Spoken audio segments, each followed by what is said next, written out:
Hello guys, good evening to all of you. I think आप सभी अच्छे होंगे अपने घर पे। Be safe, stay at your home. Now today I am going to giving another lecture regarding the course 6 gender, school and society. ठीक है, आपको मैंने एजेंसी डिस्कस की थी। एजेंसीज़ में सब कुछ कंप्लीट हो गया है। हमारा ये लॉ इन स्टेट चल रहा था, तो स्टेट के रिगार्डिंग मैंने 2 से 3 लेक्चर, 4 लेक्चर में पूरा कंप्लीट कर दिया है। आप उसे प्लीज़ देख लीजिएगा। उसके बाद हमारा लास्ट वाला यूनिट आता है, तो उसमें इम्पैक्ट्स और इश्यूज़ पढ़ने हैं।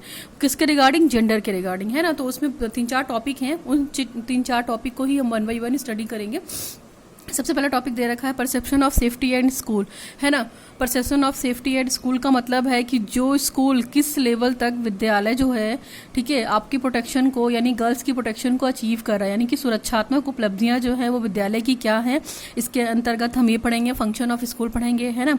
तो फिर नेक्स्ट टॉपिक है हमारा घर, होम एंड बियॉन्ड, यानी घर तथा बाहर में क्या डिफरेंसेस हैं, है ना, उनके साथ क्या जेंडर इश्यूज हो जाते हैं। नेक्स्ट है हमारा identification of sexual abuse, violence and its verbalisation, इसके बारे में पढ़ेंगे। और लास्ट टॉपिक है हमारा combating the dominant societal outlook of objectification of female bodies. ठीक है, तो ये 4 टॉपिक हैं, हम इसको 1 बाई 1 स्टडी करेंगे। आज का पहला टॉपिक स्टार्ट करते हैं, इट्स इम्पैक्ट एंड इश्यूज में, यानी कि जो ये है क्या कहते हैं, सुरक्षा और प्रभाव। ठीक है, देखा जाए तो मुद्दे हैं एक तरीके से, प्रभाव क्या है और मुद्दे क्या हैं। अगर जो हमारे मुद्दे यानी इश्यूज जो हो गए हैं, उनका इम्पैक्ट क्या है शिक्षा पे, एजुकेशन पे, इसके बारे में डिस्कस करेंगे। तो सबसे पहला टॉपिक अगर हम डिस्कस करते हैं तो सबसे पहले आता है इट्स इम्पैक्ट एंड इश्यूज, यानी कि प्रभाव तथा मुद्दे। और ये किसके रिगार्डिंग पढ़ेंगे? स्कूल के। तो perception of safety and school, यानी कि विद्यालय की सुरक्षात्मक उपलब्धियां क्या हैं, विद्यालय को क्या क्या प्रोवाइड करना चाहिए रिगार्डिंग द जेंडर डिस्क्रिमिनेशन। लड़कियों की सेफ्टी के लिए उन्हें किस तरीके से आगे प्रमोट करना चाहिए और उनको कैसे सेफ्टी वाले सुझाव देने चाहिए, हम इसी के बारे में डिस्कस करेंगे। तो स्कूल की बात यहाँ पे आ गई। स्कूल पता है आपको कि एक्टिव एजेंसी है। Okay, school is active agency but formal way of agency है, क्योंकि यहाँ पे टाइम टेबल, ठीक है, time structure, period, time limitation, duration, courses, these are the fix, है ना। तो इसलिए इसको हम एक्टिव एजेंसी बोलते हैं और फॉर्मल एजेंसी बोलते हैं, क्योंकि सब कुछ फॉर्मल वे में देती है बच्चों को। ठीक है, इसमें कोई वो नहीं है, इसकी अपनी एक बाउंड्री है ना। बिल्डिंग के अंदर आपको स्कूल है, स्कूल के अंदर शिक्षा है, शिक्षा के अंदर क्लास है, क्लास के अंदर टीचर है। तो ये सब एक क्या है, एक फिक्सडिटी है। ठीक है, इसमें आपको किसी तरह की फ्रीडम नहीं है ना। तो अभी हम बात करते हैं स्कूल के बारे में, थोड़ा सा इंट्रोडक्शन पढ़ते हैं। बाकी डिटेल तो मैंने एजेंसी वाले में पढ़ाया है, आप वहाँ से भी देख सकती हैं, उस वीडियो से भी काफ़ी हेल्प मिल जाएगी ना। आपको पता है स्कूल को विद्यालय बोलते हैं हिंदी में, ठीक है, स्कूल बोलते हैं, ठीक, स्कूल को विद्यालय बोलते हैं हिंदी में। और अगर स्कूल की बात करते हैं SCHOOL, तो ये इंग्लिश वर्ड है, आपको पता है। इसके बाद है स्कूला, ठीक है। तो स्कूल और स्कूल दोनों में से कुछ भी बोल सकते हैं, अलग अलग राइटर, मतलब फिलोसफर ने, राइटर ने अलग अलग दे रखा था। तो SKHOLA और ORSKHOL, स्कूला या स्कूल, ये ग्रीक वर्ड है। और स्कूल और स्कूला का ग्रीक वर्ड का मतलब क्या है? स्कूल का लाइज्योर, लाइज्योर इट मीन्स अवकाश टाइम। लेजर का मतलब आपको पता है कि छुट्टी का टाइम है ना। छुट्टी का टाइम इन द सेंस कि सब कुछ बंद है और हम अपनी एक्टिविटी घर पे रह के कर रहे हैं या कहीं किसी और संस्था में रहकर कर रहे हैं, जहाँ पे हम चीज़ों को यूटिलाइज करते हैं। तो लाइजोर का जो एक्चुअल मीनिंग देखा जाएगा वो यूटिलिटी है। अब आप ये सोच रहे होंगे कि स्कूल का मतलब लाइजोर कैसे हो सकता है, यूटिलिटी कैसे हो सकता है। तो स्कूल वैसी संस्था थी पहले के टाइम में कि जहाँ पे जो मतलब किसी शिक्षण संस्थान में या किसी, अब जो भी बंदा या शिक्षक या टीचर जो भी रह रहा है या बच्चा है, स्टूडेंट है, वो जहाँ भी रह रहा है तो वो इस लाइजोर टाइम का यूटिलाइजेशन अपने आप को डेवलप करने में कर रहा है। इसीलिए हम यूटिलिटी बोलते हैं। यूटिलिटी का मतलब क्या है कि समय का सदुपयोग कीजिए, ठीक है। जो आपके पास टाइम है उसको आप वेस्ट मत कीजिए, उसको अपने डेवलपमेंट के लिए यूटिलाइज कीजिए। वही एक तरीके का स्कूल है। तो वो धीरे धीरे प्राचीन टाइम में ये सारी चीजें थी और अब धीरे धीरे जाकर क्या हो गया, स्कूल एक बिल्डिंग में कन्वर्ट हो गया। तो पहले के टाइम पे स्कूल की कोई डेफिनेशन नहीं थी। स्कूल का सीधा सीधा ये मतलब था कि अवकाश, ठीक है, अवकाश it means leisure, leisure it means utility, utility of your education system, utility of your self. आप यूटिलाइज क्या कर सकते हैं, अपने आप को यूटिलाइज कराने के लिए आप क्या क्या कर सकते हैं। तो ये है, ठीक है। अभी हम इसको डिटेल में पढ़ेंगे। नाउ यहाँ पे हमने समझा कि स्कूल का डेरिवेटिव मीनिंग क्या है। तो ये मीनिंग मैंने एजेंसी में बताई है, यहाँ पे फिर से डिस्कस कर दिया है। अभी देखते हैं डिटेल स्कूल की कि क्या क्या सुरक्षा के रिगार्डिंग है। और अगर हिंदी में सिंपल सा डेरिवेशन देखा जाए तो विद्यालय इज इक्वल टू विद्या प्लस आलय, विद्या धन आलय। अगर इसका संधि विच्छेद किया जाए तो आपको पता है कि विद्या प्राप्ति का वो स्थान जहाँ हमें विद्या मिलती है वो विद्यालय कहलाता है।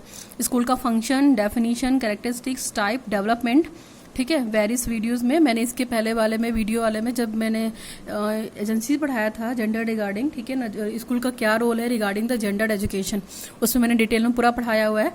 यहाँ पे हम केवल बात करते हैं कि इसका प्रोटेक्टिव अचीवमेंट क्या है स्कूल का रिगार्डिंग द जेंडर से डिस्क्रिमिनेशन। ठीक है, ओके, लड़कियों के लिए क्या क्या सेफ्टी स्कूल में होनी चाहिए और किस तरीके से होना चाहिए, उनका इफेक्ट क्या है और क्या क्या उनके कॉज है, तो हम यहाँ पे ये डिस्कस करेंगे। स्पेशली सजेशन की तरह पूछता है कि सजेशंस क्या है ना, protect of achievement of school क्या है, आप उसमें बता सकते हैं बहुत सारी चीज़ें। तो ये टॉपिक आप पिछले वाले वीडियो से देख लीजिएगा। अभी हम डिस्कस करते हैं डेवलपमेंट ऑफ स्कूल। ठीक है, तो विकास कैसे हुआ स्कूल का पता है आपको कि पहले के टाइम में क्या था, कोई पर्टिकुलर बिल्डिंग नहीं थी, ठीक है, चीज़ें नहीं थी। अभी यहाँ पे हम बात करते हैं तो आपको पता है कि वेरियस पीरियड या वेरियस काल कौन कौन से हो सकते हैं। एंशियंट हो गया, मुस्लिम टाइम स्कूल हो गया, ब्रिटिश टाइम स्कूल हो गया, मॉडर्न टाइम स्कूल हो गया।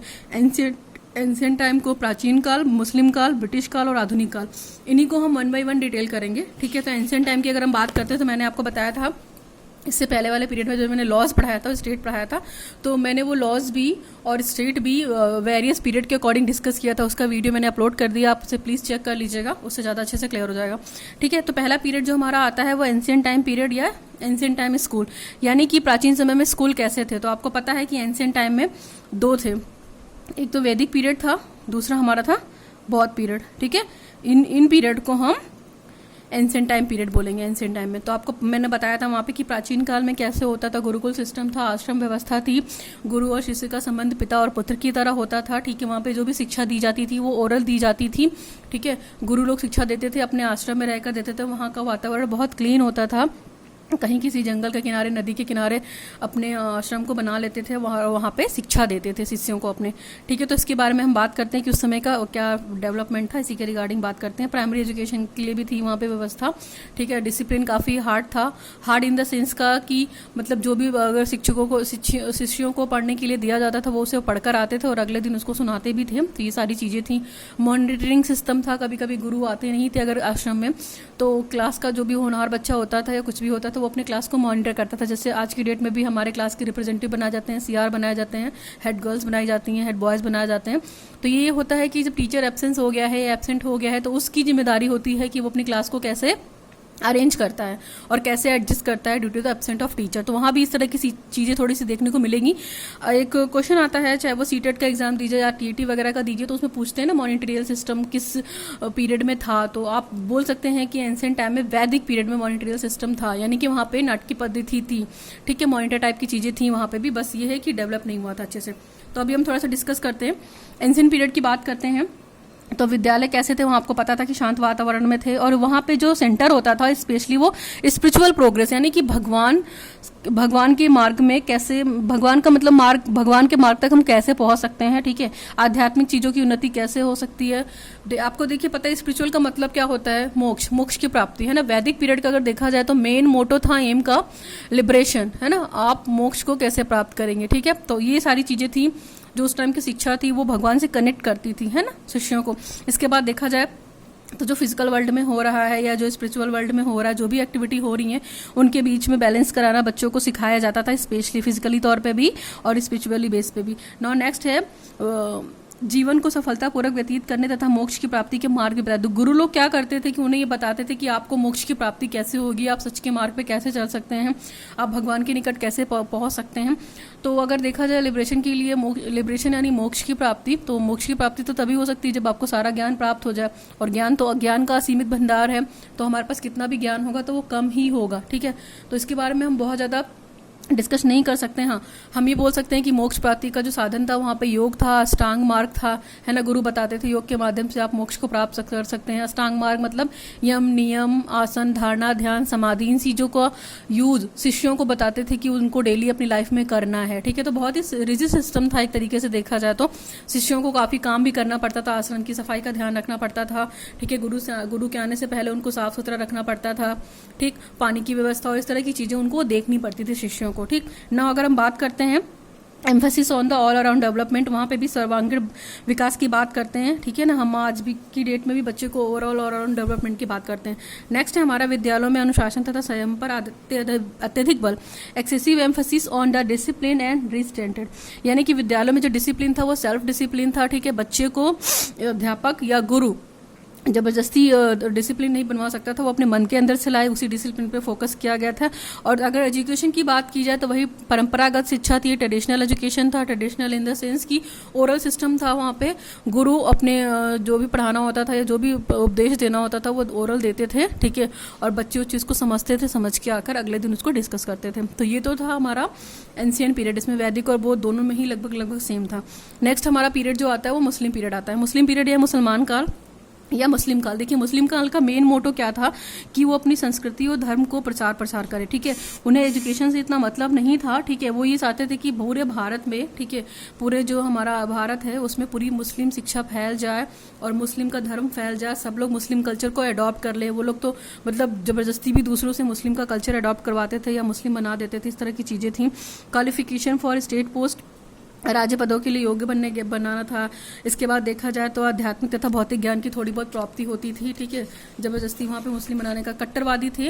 और दूसरी चीज़ बात की जाए, वहाँ पे मिलिट्री एजुकेशन की सुविधा थी, ठीक है, सैनिक शिक्षा की प्राप्ति भी होती थी। और ट्रेडिशनल एजुकेशन सिस्टम वहाँ पे वही था, मकतब और मदरसा, ठीक है। तो मकतब में जो था प्राइमरी की बात करते थे और मदरसा में हमारी सेकेंडरी की बात करते थे, ठीक है। तो मकतब और मदरसे वहाँ पे थे, यहाँ पे प्राइमरी एजुकेशन और मकतब में देते थे और यहाँ पे सेकेंडरी एजुकेशन देते थे या हायर एजुकेशन देते थे, ठीक है। तो यही सिस्टम था जो आपने से पहले पढ़ा हुआ है, ये इससे डिफरेंट नहीं है।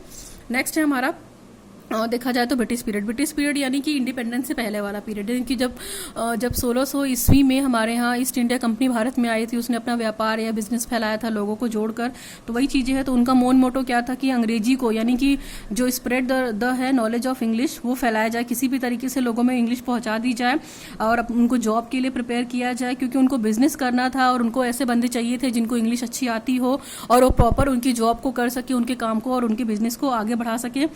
हाँ, इस पीरियड में थोड़े से डेवलपमेंट हुए थे रिगार्डिंग द एजुकेशन, काफ़ी अच्छा हो गया था, एग्जाम सिस्टम अच्छा हो गया था। देखा जाए तो उन्होंने व्यवस्था कराई थी इन सब चीज़ों की और फीमेल एजुकेशन पे भी काफ़ी फोकस किया था कि फीमेल एजुकेशन भी उतनी मस्ट है जितनी कि बॉयज़ की है, ठीक है। इसके बाद अगर बात की जाए तो establishment the security of western knowledge, यानी कि उन्होंने ये बोला था कि भारतीय ज्ञान की अपेक्षा पाश्चात्य ज्ञान अत्यधिक महत्वपूर्ण है, तो उन्हें भारतीय नॉलेज की तरफ ना ढकेल कर वो लोग अपने नॉलेज को देने में प्रेफर थे, ठीक है। उनको वहाँ पे वेटेज दिया गया। तो ये सारी चीज़ें थी, हम डिटेल नहीं पढ़ेंगे ज़्यादा यहाँ पे, क्योंकि यहाँ पे उस चीज़ की भी ज़रूरत नहीं है और हमने इसे प्रीवियस वाले लेक्चर में पढ़ाया है। तो प्लीज़ आप उसे वॉच कीजिए वीडियो को, और कुछ भी दिक्कत हो रही है तो आप मुझे बताइए। नेक्स्ट है मॉडर्न पीरियड यानी करंट टाइम, आज की बात करते हैं। तो आपको पता है कि इंडिया डेमोक्रेटिक कंट्री है, वहाँ पे वैल्यूज़ भी अपनी है, क्वालिटीज़ भी अपनी है, तो इस तरह चीज़ों में हेल्पफुल है, ठीक है। अब के टाइम की एजुकेशन देखी जाए तो वो पूरी तरह चाइल्ड सेंटर्ड हो गई है ना। बच्चों के इंटरेस्ट और उनके हैबिट के अकॉर्डिंग ही टीचर पढ़ाएगा, है ना। अगर नेशनल एजुकेशन पॉलिसी 19 की बात करते हैं तो उसमें भी चाइल्ड सेंटर्ड की बात की गई है। और अब बिना चाइल्ड सेंटर्ड के एजुकेशन हेल्पफुल नहीं है ना। टीचर के अकॉर्डिंग नहीं पढ़ना है, हमें बच्चों के अकॉर्डिंग पढ़ाना है, बच्चे जैसा इंटरेस्ट रखते हैं जिस क्लास का। इसके बाद है close tied with the security. इसके बाद जो सोसाइटी है हमारी उसके साथ वो अच्छा रिलेशनशिप बनाने की कोशिश करवाते हैं टीचर, ठीक है। प्रैक्टिकल नॉलेज पे फोकस किया जाता था, बिहेवियरल नॉलेज यानी कि चीज़ों को करके बताना, लर्निंग बाय डूइंग, इन सब चीज़ों पे भी फोकस किया गया है। एक्सपेरिमेंट पे फोकस किया गया है, प्रैक्टिकल हो गया आपका, दीज आर दी थिंग्स, है ना। तो ये तो था हमारा चारों जो पीरियड थे हमारे ब्रिटिश, ठीक है। चारों जो हमारे पीरियड थे, एंशिएंट था, दूसरा पहला एंशिएंट था, दूसरा मुस्लिम था, तीसरा ब्रिटिश पीरियड था और चौथा है हमारा मॉडर्न पीरियड। तो ये तो हमने डिस्कस कर लिया कि मतलब अलग अलग स्टेज में या अलग अलग पीरियड में क्या था इंपॉर्टेंस स्कूल की, ठीक है। हमारा अगला टॉपिक क्या है, प्रोटेक्ट अचीवमेंट्स ऑफ स्कूल। अब हमें इसी के बारे में थोड़ा डिस्कस करना है कि इसका मतलब क्या होता है ना। तो अगर हम देखा जाए कि विद्यालय की सुरक्षात्मक उपलब्धियों से तात्पर्य क्या है, सबसे पहले तो आपको ये पता होना चाहिए कि सेफ्टी प्रोटेक्शन क्या है। तो बहुत से लोग इस चीज़ को जानते होंगे। तो इसमें अगर बात की जाए तो हम यहाँ पे जो सेक्सुअल सेफ्टी है उसके बारे में बात करते हैं, जो जेंडर सेफ्टी है उसके बारे में बात करते हैं। अगर देखा जाए तो जो जेंडर सेफ्टी है, ठीक है, इसके बारे में बात करनी है हमें, ठीक है, कि लड़कियां जो पढ़ रही हैं वो अपने स्कूल में कैसे सुरक्षित की जाएं या कैसे सुरक्षित हो सकती हैं, उनके लिए स्कूल कैसा है, ठीक है ना। कि यानी कि लैंगिक शिक्षा या लैंगिक सुरक्षा प्रदान करना, ठीक है। विद्यालय की सुरक्षात्मक उपलब्धियों में ये चीज़ आएगा। क्यों? क्योंकि देखिए वहाँ पे क्या था, कोविड एजुकेशन का सिस्टम था। तो आपको पता है कि बालक व बालिकाएं या लड़का लड़की एक साथ पढ़ेंगे, 7 से 8 घंटे वहाँ का क्लास सिस्टम लग रहा है, ठीक है। चाहे वो बचपन से लेके चाइल्डहुड से लेकर अडल्टहुड तक, इसके बाद एडोलसेंस तक पढ़ती हैं एक साथ। तो बहुत सारी घटनाएं ऐसी हो जाती हैं। तो स्पेशली उनकी सेफ्टी के लिए क्या क्या कर सकते हैं विद्यालय, हमको इसी के बारे में बात करनी है। ठीक, अगर मान लीजिए जैसे अच्छा वातावरण नहीं हुआ या क्रिएटिव नहीं हुआ या कुछ सेफ्टी के रिगार्डिंग नहीं हुआ तो लड़कियां वहाँ पे जाने से पढ़ने से डरेंगी, पेरेंट्स उनको भेजेंगे नहीं वहाँ पे, तो इससे भी क्या होगा, एजुकेशन लेवल डाउन ही होगा। तो अगर देखा जाए विद्यालय शिक्षा के विभिन्न स्तरों पर कोविड एजुकेशन की अगर हम बात की जाती है, जैसे हम पहले बोलते थे कि गर्ल्स के लिए अलग से स्कूल खोले जाने चाहिए, इस तरह की चीज़ें होनी चाहिए, तो ऐसा नहीं है, एक साथ भी रहकर पढ़ाई की जा सकती है। ज़रूरी नहीं है कि वो गलत वे में ही जाए, बस डिपेंड करता है कि कॉलेज उसको कैसे रन कराना चाह रहा है, इंस्टीट्यूट उसको कैसे रन कराना चाह रहा है। तो उसके लिए उसने हाँ शुरू में बहुत सारी समस्याएं आती हैं, लेकिन उन समस्याओं से निपटने के लिए बहुत सारे सुझाव भी हम बना सकते हैं और अपने अचीवमेंट को बता सकते हैं। तो सबसे पहला अचीवमेंट अगर देखा जाए तो विद्यालय शिक्षा के विभिन्न स्तरों पर सहशिक्षा और पृथक शिक्षा में बालिकाओं तथा बालकों के समक्ष इस अवस्था को विशेष रूप से रखते हुए प्रॉब्लम आती है। तो सबसे पहला प्रॉब्लम ये आता है कि विद्यालयों में चारदीवारी का अभाव होता है, जिससे सुरक्षात्मक परेशानी होती है, यानी कि जो स्कूल होता है उसकी बाउंड्री वगैरह बनी नहीं होती है। ठीक है, तो अगर जैसे स्कूल की बात की जाए तो बाउंड्री नहीं बनी है तो दिक्कत तो होगी होगी, है ना। स्कूल में कोई भी आ सकता है, कोई भी जा सकता है, और पहली बात तो वहाँ पे रजिस्टर टाइप की चीज़ें मेंटेन नहीं होंगी कि जो आ रहा है उसकी एंट्री करो, जो जा रहा है उसकी भी एंट्री करो। तो ये सब चीज़ें भी हैं, एक अच्छा फैक्टर है, इसे करना चाहिए स्पेशली स्कूल वालों को। फिर और सबसे बड़ी बात देखा जाए तो वहाँ पे जो लैक ऑफ फीमेल टीचर्स होते हैं स्कूल में, ये नहीं होते हैं, तो गर्ल्स को क्या बहुत अनकंफर्टेबल लगता है अपने जेंट्स टीचर से अपनी पर्सनल प्रॉब्लम कहना, है ना। फीमेल टीचर होगा तो वो इजीली कह सकते हैं। तो ये सारे पॉइंट्स हैं। ठीक है, नेक्स्ट अगर देखा जाए तो हम बोल सकते हैं कि gathering of the security elements around the school, तो विद्यालय के आसपास अराजक तत्वों का जमावड़ा होता है। देखिए स्कूल है, बहुत बड़ी संस्था है और हमारी सोसाइटी है, अगल बगल घर है, बिल्डिंग्स हैं, तो आना जाना रहेगा, लोग ग्रुप बना के खड़े रहते हैं, है ना, एक तरीके के कुछ भी कमेंट कर दिया, इस तरह की चीज़ें होती रहती हैं स्कूल के आसपास। तो ये भी एक तरह के सेफ्टी का माहौल नहीं है, इसको हमको सेफ्टी में कन्वर्ट करना है। नेक्स्ट अगर हम बात करते हैं lack of social power to punish abusing behaviour, जिससे अभद्र व्यवहार होता है या गलत आचरण करने वालों को दंडित करने के लिए सामाजिक इच्छा शक्ति का अभाव था। तो ये भी एक तरीके का सेफ्टी अचीवमेंट है। हाँ, दूसरा बात की जाए कि विद्यालयों में बढ़ती अनुशासनहीनता, डिसिप्लिन जो है वो बिल्कुल मतलब अनुशासनहीनता हो गई है, वो बहुत इंक्रीज हो गई है, डिसिप्लिन खत्म हो गया है ना, बच्चों के अंदर अपने आप इम्प्रेशनिस्टिक काइंड ऑफ डिसिप्लिन नहीं रह गया है, वो रिप्रेशनिस्टिक काइंड ऑफ डिसिप्लिन को अपनाने लगे हैं। ठीक है, तो गलत चीज़ें हैं, गलत इम्पैक्ट के चक्कर में पड़ के, गलत लोगों के चक्कर में पड़ के वो खुद भी गलत करने लगते हैं। तो इससे भी क्या होता है, एजुकेशन लेवल डाउन होता है और जेंडर सेफ्टी की बात नहीं की जा सकती है। नेक्स्ट है हमारा देखा जाए तो विद्यालयों में जो शिक्षक हैं इन समस्याओं से सरोकार न रखना। टीचर क्या करते हैं, टीचर का काम है आए पढ़ाएं और चले गए, उन्हें ये मतलब नहीं है कि मतलब कॉलेज से रिलेटेड पर्सनल कुछ प्रॉब्लम है कॉलेज की तो उसको मिलकर शॉर्ट आउट करना चाहिए, नहीं, टीचर को इससे मतलब नहीं है। ठीक है, नेक्स्ट है बात करते हैं उपस्थिति में नियमों में ढिलाई देना, जिससे लड़के पढ़ाई के समय, जैसे क्या होता है कभी कभी होता है कि टीचर लेक्चर दे रहा है, बहुत सारे बड़ी क्लास है, तो कुछ बच्चे तो सिंसियरली सुनते हैं, बट वो पीछे के बच्चे हो गए या जो बीच के बच्चे भी हो गए, बीच बेंच के बच्चे हो गए, तो वो पढ़ाई की टीचर की बातों को ना सुनकर कहीं और अपना ध्यान लगाए रहते हैं। तो ये सारी चीज़ें भी हैं। तो इसके लिए टीचर को क्या करना चाहिए, स्ट्रिक्ट रूल बनाना चाहिए, स्कूल को भी स्ट्रिक्ट रूल बनाना चाहिए कि पढ़ाई के वक्त से पढ़ाई करनी है, फालतू बातों में अपना डिस्टर्बेंस नहीं करना। नेक्स्ट है हमारा अगर प्राकृतिक या पारिवारिक वातावरण की बात की जाए तो उच्च आदर्शों के अभाव में बालक पढ़ाई इस उम्र में गलत। अगर हम बात करते हैं अगर फैमिली ने अपने बेटे को सही तरीके से इस स्टेज में प्रोटेक्ट नहीं किया, जो एडोलसेंस वाली स्टेज होती है, तो बालक बिगड़ भी सकता है। आपको पता है किसी भी गलत इम्पैक्ट के चक्कर में या गलत एनवायरनमेंट में जाकर उसका फैमिली बैकग्राउंड भी बिगड़ जाएगा। फैमिली बैकग्राउंड भले अच्छा हो, लेकिन अगर वो 2-4 लोगों के गलत संगत में आ गया है तो उसका आचरण डेफिनेटली बिगड़ जाएगा। ठीक, इसके बाद जो टेलीविज़न और सिनेमा है तो इनका इम्पैक्ट भी बहुत पड़ता है। जैसे इस तरह की घटनाएं दिखाते हैं तो कुछ लोगों को इस चीज़ से बढ़ावा मिलता है। दिखाया तो ये अवेयरनेस के लिए जाता है कि अवेयरनेस आपकी बढ़ाइए, ताकि अगर सोसाइटी में इस तरह की घटनाएं हो तो आप उनको रोक सकें, लेकिन उसको लोग गलत वे में लेते हैं। फिर पेरेंटल एपैथी है, बालकों की गलत आचरणों के प्रति अभिभावक कुछ बोलते ही नहीं है कि बॉय लड़का है, जाने दो, उसको मारेंगे तो क्या होगा, करने दो, गलत कर रहा तो उसकी आप एक गलती को माफ़ कर देते, बट वो आगे जाकर वो बहुत बड़ा रूप ले लेती है। तो ये भी गलत है एक तरीके से देखा जाए तो। और अगर ये भी देखा जाए कि समाज का जो बालिकाओं स्त्रियों के प्रति है नैरो माइंडेड है ना, स्त्री या लड़की कुछ मतलब करे तो वो गलत लगता है, लड़का वही चीज़ करता है तो बहुत वाहवाही होता है। तो ये भी क्या है, एक तरीके की नैरो माइंडेड थिंकिंग है, जिसे शिक्षा के माध्यम से दूर तो किया जा सकता है, बट 1-2 लोगों से कुछ नहीं होगा, पूरी सोसाइटी को एकजुट होकर इस पर काम करना पड़ेगा। नेक्स्ट हमारा देखा जाए बहुत इंपॉर्टेंट है, ये स्लोगन है एक तरीके से देखा जाए तो, है ना। तो ये स्लोगन आप डाल सकते हैं, किशोरावस्था आंधी तूफान की अवस्था, ये किसने कहा था, स्टैनले हॉल ने कहा था।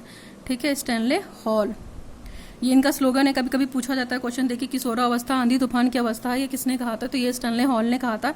आपको पता है कि स्टेज ऐसी होती है कि अपोजिट सेक्स के प्रति अट्रैक्शन होता है, ठीक है, जिससे घर तथा विद्यालय में समुचित अगर तरीके से बताया ना जाए कि इसकी क्या ड्रॉबैक है और आगे जाकर क्या कंडीशन हो सकती है, तो इससे प्रॉब्लम ही क्रिएट होगी, है ना। तो पेरेंट्स को भी चाहिए कि बताना चाहिए और अपने बच्चों को इस स्टेज पे ध्यान भी देना चाहिए उन्हें।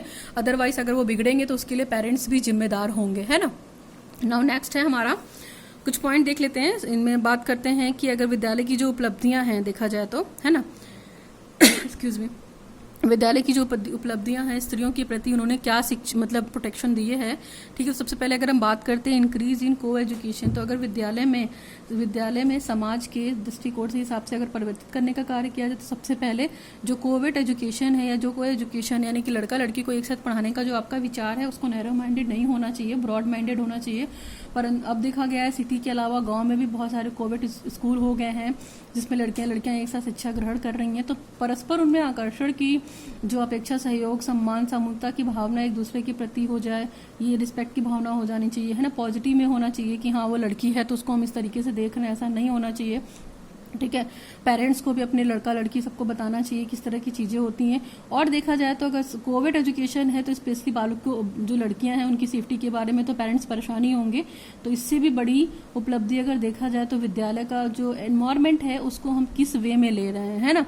तो जो कोविड एजुकेशन है वहाँ पे जो पेरेंट्स होते हैं वो लड़कियों को एडमिशन दिलाने में काफ़ी हिचकते हैं क्योंकि उन्हें पता है वहाँ पे लड़के पढ़ते हैं तो कुछ ना कुछ इशू हो जाएगा। तो ये अचीवमेंट भी एक तरीके का है। नेक्स्ट है हमारा इंक्रीज इन गर्ल्स एजुकेशन। तो अगर गर्ल्स एजुकेशन की बात की जाए तो उनके लिए अच्छे अच्छे इंस्टीट्यूट खोले जाएं, ठीक है। कोविड ना होकर पर्सनल इंस्टीट्यूट या पर्सनल गर्ल्स कॉलेज भी या बालिका विद्यालय वगैरह जो खोले जाते हैं इन सब में इससे बहुत अच्छा मोटिवेशन मिलता है। स्पेशली पेरेंट्स क्या करते हैं, ऐसे ही विद्यालय ढूंढते हैं जहाँ पे जो प्योरली क्या हो, महिला विद्यालय हो या गर्ल्स विद्यालय हो, ठीक है, वुमेन्स कॉलेज हो, तो इस तरह की चीज़ों में एडमिशन बच्चों को दिला देते हैं। तो ये तरह का गर्ल्स का प्रमोशन हो गया। नेक्स्ट है हमारा गर्ल्स एजुकेशन का प्रमोशन हुआ। नेक्स्ट है हमारा चेंज इन सोशल आउटलुक। जो हमारा विद्यालय है वो घर तथा बाहर दोनों ही स्थलों पर स्त्रियों की सेफ्टी के बारे में बात करता है और धीरे धीरे जो इनका सोशल एटीट्यूड है वो काफ़ी चेंज हो गया है, होना भी चाहिए। जिससे वाद विवाद हो गया, डिबेट हो गया, अवेयरनेस प्रोग्राम हो गया, रैली वगैरह निकालिया, पीटीएम वगैरह करा दिया, ठीक है। बालिकाओं को सेफ्टी के लिए अवेयर करा दिया कि हाँ हमने अपने स्कूल में इस चीज़ का एडजस्टमेंट कर दिया है, सेफ्टी कर दिया है, आपकी बेटी को कोई प्रॉब्लम नहीं हो। बेटी भी अब घर के सभी कार्य, जैसे मान लो इकोनॉमिक हो गया, उनको भी जिम्मेदारी दे दी, घर के बाहर के सभी काम करने दीजिए, ठीक है। जैसे आप लड़के को करने दे रहे हो वैसे बेटी को भी करने दीजिए। तो इससे क्या होगा, इससे आपका सोशल आउटलुक काफ़ी चेंज हो जाएगा। फिर एक्टिव पार्टिसिपेशन ऑफ गर्ल्स को भी कोशिश कीजिए कि हर जगह पार्टिसिपेट कराइए, चाहे वो स्कूल में हो चाहे वो घर के बाहर हो, है ना। अगर देखा जाए स्कूल में गर्ल्स के लिए एनसीसी के प्रोग्राम चलते हैं, जरूरी नहीं कि एनसीसी कैडेट केवल लड़के ही हों, लड़कियां भी हो सकती हैं, एनएसएस कैडेट लड़कियां हो सकती हैं ना। एनसीसी में पार्टिसिपेट कराइए, एनएसएस में पार्टिसिपेट कराइए, रेड क्रॉस हो गया, जूडो कराटे हो गया, तो इस तरह की ट्रेनिंग इंस्टीट्यूट में देनी चाहिए। जिससे क्या होगा, लड़कियां अपने आप को खुद ही सेफ्टी प्रोटेक्ट कर सकती हैं। अगर उनके साथ कोई छेड़खानी की घटना होगी तो अपने आप को सेफ कर सकती हैं। और अगर गेम की बात की जाए, स्पोर्ट्स की बात की जाए, तो आज की डेट में कुश्ती हो गया, हॉकी हो गया, वॉलीबॉल, कबड्डी, है ना, मुक्केबाजी, हॉकी, गर्ल्स हॉकी, तो इससे भी बहुत प्रमोशन मिलता है ना। लड़कियों का मनोबल काफ़ी बढ़ता है जिससे वो क्या करती हैं, एक्टिव पार्टिसिपेशन तो देंगी सोसाइटी में, ठीक है, और अपने आप को एक बोल्ड और एम्पावरमेंट के तौर पे लाएंगी। नेक्स्ट है हमारा development of respect for women in youth. युवाओं में स्त्रियों के प्रति सम्मान का भाव विकसित कराना चाहिए। आप अपने बेटे को सिखाइए कि सभी लड़कियां, चाहे वो तुम्हारे घर की हों चाहे वो तुम्हारे घर के बाहर की हों, माँ बहन हो गई, दोस्त हो गई, कुछ भी है, उनके लिए रिस्पेक्ट की भावना रखो, सम्मान का आदर रखो, ठीक है। इस तरह से रिलेटेड उनको प्रोग्राम भी चलाना चाहिए। हाँ, एक सोशल चैलेंज है, लेकिन लड़कों को अगर इस चीज़ के लिए फैमिली से थोड़ा सा मोटिवेशन मिलेगा और थोड़े अच्छे आइडियल्स मिलेंगे तो वो हो सकता है थोड़ा इस चीज़ से लेके इनकरेज हों और डिस्क्रिमिनेशन खत्म करें, है ना। फिर पुरुषों की श्रेष्ठता का मिथक तोड़ना, हमें इस बात को बिल्कुल भी एक्सेप्ट नहीं करना है कि हाँ मेल है तो सब कुछ कर सकता है, फीमेल है तो कुछ नहीं कर सकती, नथिंग, ऐसी बात नहीं है। फीमेल भी उतना काम कर सकती है और मेल भी उतना काम कर सकता है। तो आप इस चीज़ को ख़त्म कीजिए। जिससे भेदभाव जो होता है कि कोई भी सोशल पार्टिसिपेशन या सोशल गैदरिंग होती है तो लोग फीमेल को इनवाइट नहीं करते हैं क्योंकि वो घर का काम कर रही हैं, किचन का काम कर रही हैं, फैमिली देख रही हैं, यही उनकी ड्यूटी बता दी जाती है। ऐसा नहीं है, हमारा देश पुरुष प्रधान देश है मानते हैं, ठीक है, लेकिन महिलाओं को भी इस चीज के लिए, घर की बेटियों को, बहुओं को भी इस चीज के लिए प्रमोट करना चाहिए, ठीक है। वो भी आपकी फैमिली हैं और वो भी आपको ये सिखाती हैं कि सोसाइटी में कैसे रहना है। उनके पास भी बहुत अच्छे अच्छे आइडियाज होते हैं, विचार होते हैं, बस हाँ उनको इतनी फ्रीडम नहीं दी जाती है कि वो बोल सके। तो इस चीज के लिए आप उनको प्रमोट कीजिए, आप फैमिली हैं, ठीक है। और उसके बाद अगर स्कूल इस चीज को, अगर स्कूल प्ले करे, सपोर्ट करे कि हाँ लड़कियों को भी पार्टिसिपेट कराना है हमें हर गेम में, हर एक्टिविटी में, स्पोर्ट्स डे हो गया या कुछ भी गेम हुआ, एनुअल फंक्शन हो गया, मतलब किसी भी तरह की एक्टिविटी जिसमें लड़कियां एक्टिवली पार्टिसिपेट करें, अपने अच्छे अच्छे गैदरिंग दे, वहाँ पे आइडियाज दें, तो स्कूल भी बहुत अच्छा रोल प्ले कर सकता है इस चीज में। इससे क्या होगा कि विद्यालय का डेवलपमेंट तो होगा ही होगा और लड़कियों को भी पता चलेगा कि वो अपने आप को कैसे सेफ रख सकती हैं, अपने आप को एक्टिविटी में कैसे इन्वॉल्व रख सकती हैं, ठीक है। नाउ ये तो अगर हमने बात की, देखा जाए तो थोड़ा सा हमने फंक्शन के बारे में बात की थी कि यहाँ पे स्पेशली जो प्रोटेक्ट अचीवमेंट है स्कूल का क्या है ना।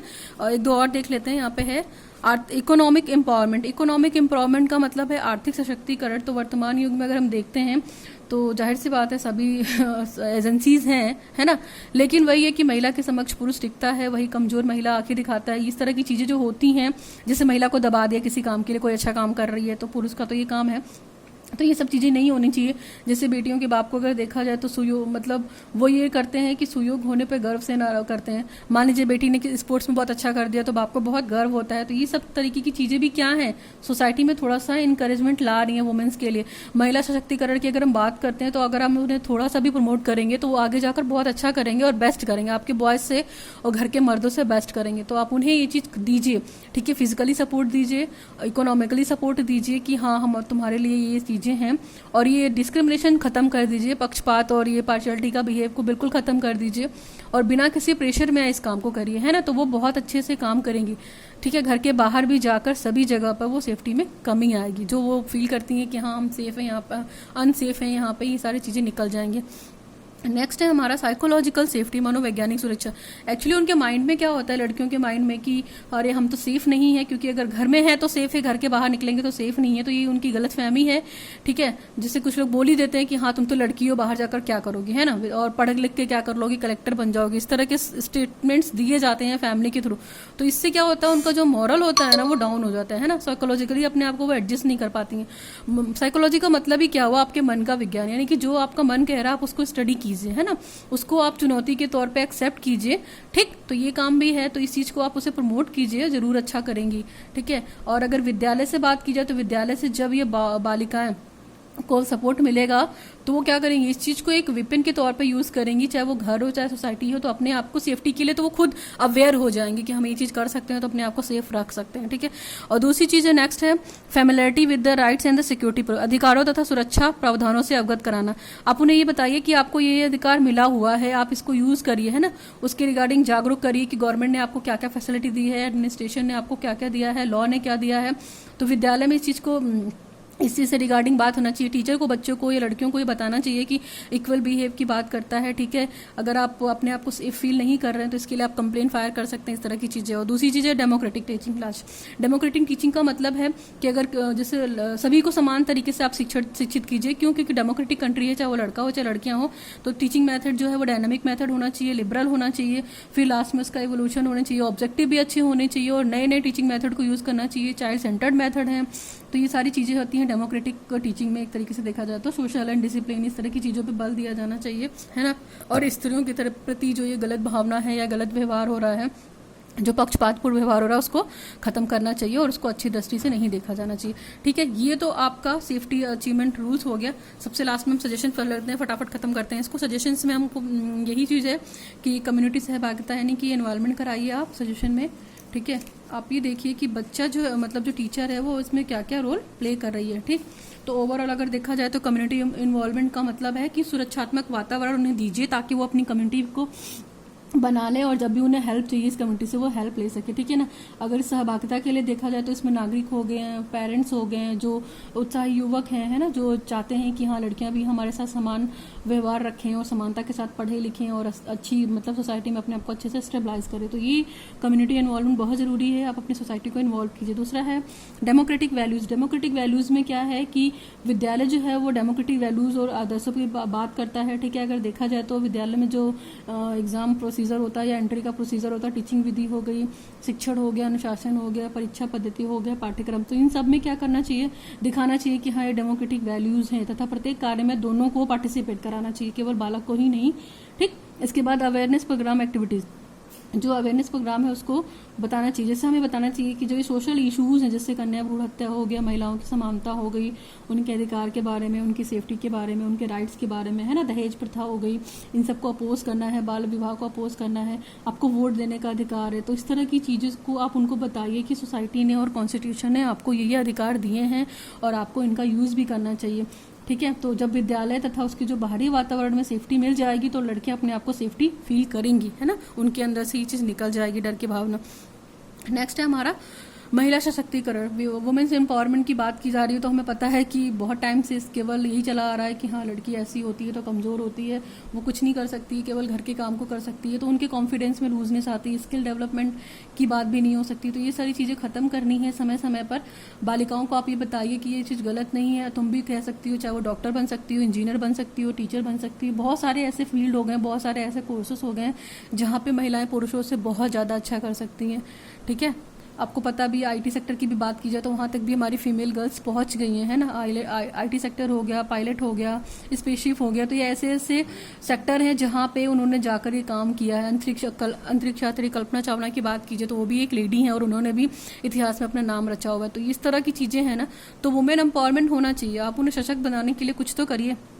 नेक्स्ट है हमारा शिक्षकों तथा जिम्मेदार व्यक्तियों में नैतिकता का बोध कराना। तो आपको पता है कि हमारी मॉरल वैल्यूज बहुत ज़रूरी हैं, शिक्षकों को इस बारे में, लड़कियों को अवेयर कराना चाहिए, कानून को मानना चाहिए, कानून की इंपॉर्टेंस को बताना चाहिए। ठीक है, कि पुलिस भी है तो अवेयर हो, ठीक, इस तरह की चीज़ें भी बतानी चाहिए जिससे शांति मिले उन्हें। जैसे मान लीजिए किसी के साथ गलत हो रहा है या दुर्व्यवहार हो रहा है या दुर्व्यवहार के शिकार हो गई हो, तो कानून को भी ये चाहिए कि उस चीज़ को वो रिपोर्ट में लिखें, ठीक है, उस पर कोई एक्शन, इंस्टेंट एक्शन ले, ताकि सामने सोसाइटी को थोड़ा सा उनसे एक लेसन मिले कि हाँ कानून हमारे लिए खड़ा हुआ है, कुछ भी गलत होगा तो हम बोल सकते हैं। ठीक है, इसके बाद है डिस्प्ले ऑन नोटिस बोर्ड के जो मेन इंपॉर्टेंस नोटिफिकेशन होती है उन्हें आप नोटिस बोर्ड पे डिस्प्ले कीजिए। जैसे कि सूचना पट्ट या नोटिस बोर्ड इसीलिए होता है कि अपनी लैंग्वेज को लिखिए आप यहाँ पे, ठीक है, कॉलेज में कोई एक्टिविटी होने जा रही तो उसकी पूरा डिटेल लिखिए, स्लोगन लिखिए, और इस तरीके से देखा जाए नोटिस बोर्ड में आप वुमेन्स हेल्पलाइन नंबर डाल सकती हैं। ठीक, तो इस तरह की चीज़ें भी थोड़ा सा करके वो कर सकते हैं। जैसे पुलिस स्टेशन हो गया तो वहाँ पे नोटिस बोर्ड लगा होता है, अब बहुत सारे नंबर्स लिखे होते हैं कि इस एरिया का ये नंबर है, पुलिस हेल्पलाइन नंबर है, वुमेन्स हेल्पलाइन नंबर है, एम्बुलेंस हेल्पलाइन नंबर है। तो ये सारी क्या होती हैं चीज़ें डिस्प्ले बोर्ड पे पेस्ट होती हैं, तो होना भी चाहिए, जरूरी है। इसके बाद है टीचर पेरेंट प्रॉक्सिमिटी, यानी कि शिक्षक अभिभावक की जो निकटता है, जिसके लिए पीटीएम होता है। तो जो इंस्टीट्यूट है या जो संस्था है वो पेरेंट्स को इसीलिए बुलाती है ताकि वो अपनी बालिकाओं के बारे में उनसे उनकी राय जान सके कि उनका क्या ओपिनियन है हमारे स्कूल के लिए। ठीक है, और उनसे भी प्रोटेक्शन के रिगार्डिंग वो हेल्प ले सकती हैं कि जो अभिभावक हैं वो बच्चियों के लिए क्या क्या सेफ्टी चाहते हैं अपने स्कूल में, है ना। तो इससे इनका स्कूल का रिलेशनशिप भी बहुत अच्छा होगा, प्रॉक्सिमिटी भी बहुत अच्छी होगी, और स्पेशली जो एजुकेशनल इंस्टीट्यूट है इन पे लोग फेथ करेंगे कि हाँ इस यहाँ पे अच्छा हो रहा है तो हम अपनी बेटी का एडमिशन यहाँ पे कराएं। नेक्स्ट है हमारा इनकरेजमेंट का मतलब बालिकाओं को हर चीज़ के लिए आप प्रोत्साहित करिए। ठीक, ओके, आप उनको किसी चीज़ में मत करिए, सपोर्ट करिए। इसके बाद हम अगर लास्ट में बात करते हैं जैसे सरकारी कार्यक्रमों का समुचित क्रियान्वयन, proper implementation of government program. तो जो गवर्नमेंट प्रोग्राम है उनको प्रॉपर इम्प्लीमेंट कराइए। ठीक है, लड़कियों को ये बताइए जो एजुकेशनल प्रोग्राम हो रहे हैं उनको उचित तरीके से चलाइए। ठीक है, जिनको ज़रूरत है, जिन तक शिक्षा नहीं पहुंची है उन ज़रूरतमंदों तक शिक्षा पहुंचाइए। जो बालिकाएं हैं घर में बैठी हुई हैं, ठीक है, उनको पता नहीं है कि शिक्षित होंगे तो क्या होगा, तो उनकी फैमिली में जाइए, आप घर घर जाकर इस चीज़ों को बनाइए, नाइट क्लासेस लगवाइए, है ना। कुछ एडल्ट एजुकेशन से रिलेटेड भी एक ग्रुप बना दीजिए, जो कॉलेज में टाइम बचने के बाद कुछ टीचर वहाँ पे जाकर 1-2 घंटे की क्लास ले ले या 1-2 घंटे का ग्रुप बनाकर डिस्कशन करें, कुछ मोटिवेशनल आइडियाज़ दें, एजुकेशन के बारे में बताएं कि को एजुकेशन क्यों ज़रूरी था। ठीक है, तो ये सारे पॉइंट्स थे, ये points I think healthy points थे, मैंने काफ़ी डिटेल में डिस्कस कर दिया है और ये इंपॉर्टेंट भी है, तो आप ज़रूर इस चीज़ को पढ़ें। और प्लीज़ मेरी वीडियो से अगर आपको कुछ भी हेल्प मिलती है, मोटिवेशन मिलता है, तो आप इसे लोगों तक शेयर करें, specially who are doing the BEd और परसुइंग भी हैं तो भी वो इस चीज़ से बहुत हेल्प मिलेगा। मैं आगे और भी कोशिश कर रही हूँ कुछ अच्छा प्लान करने की। ठीक है, तो ये तो हमारा इट्स इम्पैक्ट एंड इशू में पहला टॉपिक खत्म होता है। ठीक है, इसके बारे में कुछ भी दिक्कत हो तो प्लीज़ आप मुझे कमेंट सेक्शन में कमेंट कीजिए and please like share subscribe my video learn with concept bye Archana Sharma. Thanks for the today's, signing off with Archana Sharma.